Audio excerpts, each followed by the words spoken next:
Shalom. Que la grâce du Seigneur Jésus-Christ et les bontés de l'Éternel se renouvellent dans ta vie en ce jour. Bienvenue à notre programme L'Évangile en 5 minutes.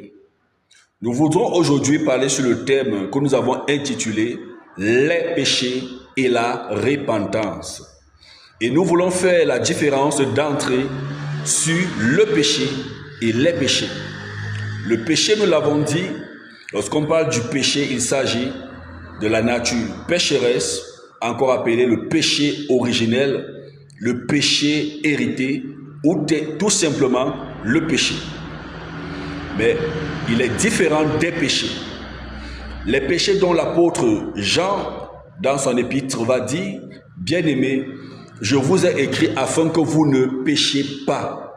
Mais si quelqu'un a péché, sachez que nous avons un avocat auprès du Père, Jésus-Christ le juste.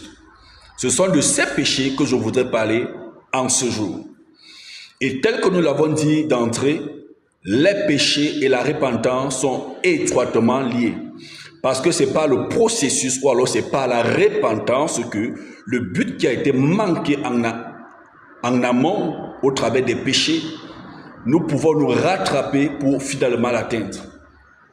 Et pour comprendre le concept de repentance, nous devons tout de suite penser à 4 piliers fondamentaux, à 4 piliers majeurs, à 4 piliers principaux qui nous permettent de définir le concept de la repentance. Alors, le premier concept ici, le premier pilier ici, c'est la reconnaissance du péché. La repentance commence toujours par une reconnaissance de ses péchés ou de ses manquements. Personne ne saurait se repentir sans être conscient, sans prendre conscience que quelque part en amont, le but a été manqué.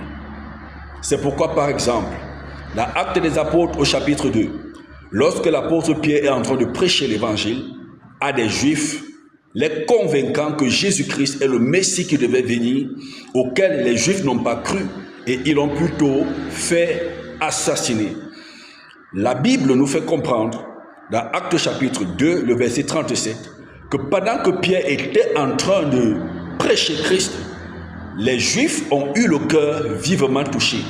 Et ils vont poser la question à l'apôtre Pierre, que ferons-nous? Ils vont prendre conscience de leur manquement. Ils vont prendre conscience qu'en fait, celui qu'ils prenaient pour blasphémateur était en fait le Messie et il l'avait fait assassiner. Alors, ils vont prendre conscience, ils vont poser la question à Pierre, que